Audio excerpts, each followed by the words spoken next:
अस्सलाम वालेकुम रहमतुल्लाहि व बरकातुहू। नाज़रीन इकराम, उम्मीद करता हूँ कि आप तमामी हज़रात खैरियत से होंगे।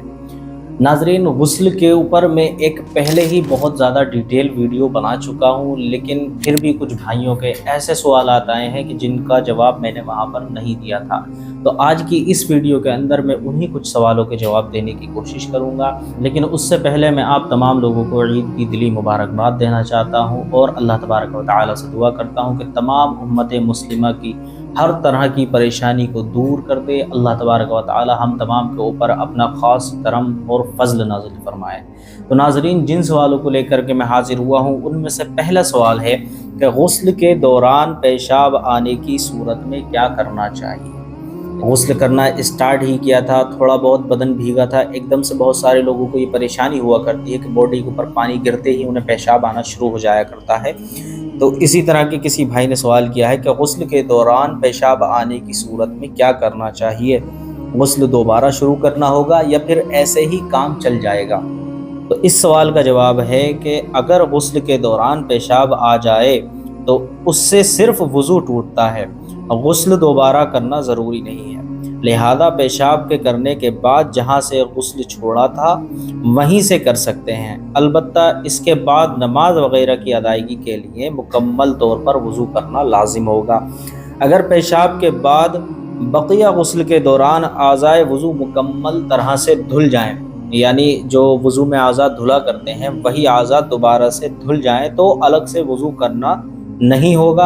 और अगर पेशाब करने के बाद, यानी पहले से आपका बदन पूरा भीगा हुआ था, पेशाब करने के बाद आपको ज़्यादा बदन भिगोने की ज़रूरत नहीं पड़ी, तो इस हालत में आपको वज़ू दोबारा करना पड़ेगा नमाज के लिए। लेकिन अगर ऐसा हुआ था कि जैसे ही आपने गुस्ल स्टार्ट किया, थोड़ा बहुत ही आपका बदन भीगा था, आपको पेशाब आने लगा तो आपने पेशाब कर लिया, पेशाब करने के बाद आप वापस आके नहाना स्टार्ट कर देते हैं और जो वज़ू के अंदर आज़ा भीगना ज़रूरी हैं वो सारे आज़ा आपके धुल जाते हैं, तो आपको गुस्ल करने के बाद वज़ू करने की भी ज़रूरत नहीं होगी और पेशाब करने से आपको दोबारा से गुस्ल को स्टार्ट करने की कोई ज़रूरत नहीं है। इसी तरह से एक दूसरा सवाल आया है कि अक्सर जब मैं क़ज़ाए हाजत के लिए जाता हूँ तो मनी के क़तरे निकल जाते हैं, इससे गुस्ल वाजिब होता है या नहीं, और अगर किसी शख्स को गलत सोच या वीडियो की वजह से मनी के क़तरे ज़ाहिर हो जाएँ तो उसके बारे में क्या हुक्म है।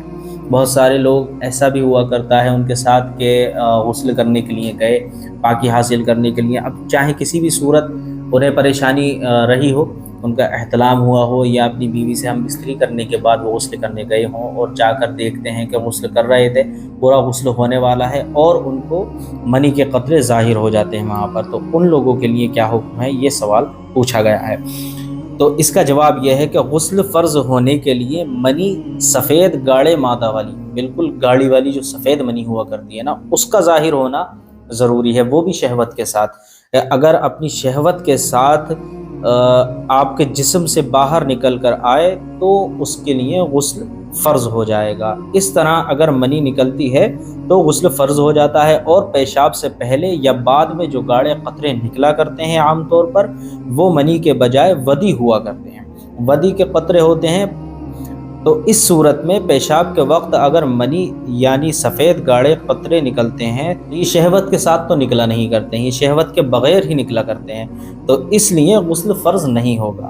बहुत सारे लोगों का हुआ करता है कि जिसको धात की परेशानी कहा जाता है या फिर ऐसे ही उनको चिपचिपे क़तरों की शिकायत हो जाया करती है, तो वो लोग ये सवाल कर रहे हैं कि हमें पेशाब कर रहे हैं तो सफ़ेद क़तरे आ रहे हैं मनी के, या फिर गुस्ल करने गए हैं तो गुस्ल स्टार्ट किया तो सफ़ेद सफ़ेद क़तरे आना शुरू हो जाते हैं। तो उन लोगों के लिए ये हुक्म है, अगर शहवत के साथ आपकी मनी खारिज होती है तब आपके ऊपर गुस्ल जो है वो फ़र्ज़ हुआ करता है। लेकिन अगर शहवत के बग़ैर किसी बीमारी की वजह से या फिर ऐसे ही आपके क़तरे आ रहे हैं, सफ़ेद लेसदार जिसको पानी कहा जाता है, तो वो आ रहा है, तो इससे आपके ऊपर गुस्ल फ़र्ज़ नहीं होता है। और शहवत या बुरी सोच की वजह से जो पानी के रंग का लेसदार एक लिक्विड निकला करता है, तो वो भी मज़ी हुआ करती है, वो भी मनी नहीं हुआ करती है, तो इससे भी गुस्ल फ़र्ज़ नहीं होता है। अलबत्ता वज़ू टूट जाता है और जिस्म या कपड़े पर जहाँ लग जाए उसे धोना ज़रूर हुआ करता है नमाज के लिए। अगर आप उसे नहीं धोंगे तो आपकी नमाज में कमी आएगी, लेकिन आपका गुस्ल जो है इससे नहीं टूटता है, गुस्ल आपका बरकरार रहेगा। चाहे आप गुस्ल करने के लिए जाएं बाथरूम के अंदर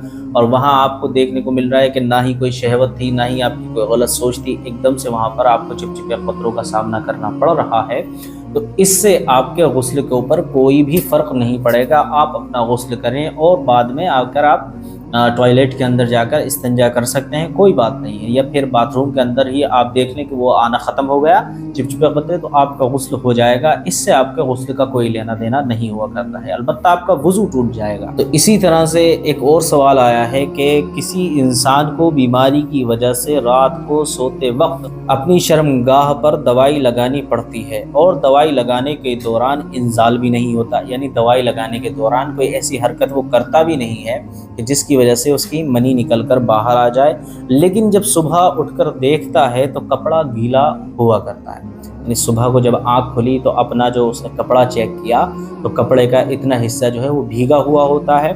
अब वो ये महसूस करता है कि ये मज़ी है या मनी है, रात में मुझे कोई बुरा ख्वाब भी नहीं आया, रात में मैंने कोई ऐसी गलत एक्टिविटी भी नहीं की थी, लेकिन उसके बावजूद जो ये मेरा कपड़ा है ये क्यों भीगा हुआ है। तो इस हालत में गुस्ल वाजिब होगा या नहीं होगा? तो इसका जवाब इस तरह है कि सवाल करने वाले ने जो तरी देखी है, अगर यकीन हो कि वो मनी है तो उसके लिए गुस्ल करना बहुत ज़्यादा ज़रूरी हो जाएगा, उस पर गुस्ल करना लाजिम होगा। और अगर शक हो कि ये मनी है या मज़ी है या वदी है, ये क्या है, तो इसमें भी उसको एहतियातन गुस्ल कर लेना चाहिए। अगर आप ये देख रहे हैं कि रात में आपका बिल्कुल कपड़ा सूखा था, आपने दवा तो लगाई थी, दवा अपनी जगह पर मौजूद है, लेकिन दवा के अलावा ये जो आपका कपड़ा भीगा है इसमें आपको शक हो रहा हो कि ये मुझे नाइटफॉल तो नहीं हो गया, ये मेरी मज़ी तो खारिज नहीं हो गई या मनी तो खारिज नहीं हो गई, तो इसमें आप बिल्कुल कंफ्यूज हैं, तो आपको एहतियातन गुस्ल कर लेना चाहिए, आपके लिए बेहतर होगा। और गुस्ल करने का आपको सवाब भी इसका बहुत ज़्यादा मिलेगा। और अब एक आखिरी सवाल, क्या ज़ेरे नाफ के बाल काटने के बाद गुस्ल करना वाजिब है?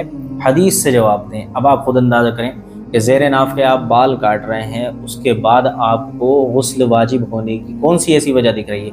जबकि गुस्ल वाजिब होने की मैं वजहें पहले बता चुका हूँ वीडियो के अंदर कि किसी भी तरह शहवत के साथ आपकी मनी जब खारिज हुई तभी आपके ऊपर गुस्ल फ़र्ज़ होता है, इससे पहले नहीं होता। ठीक है।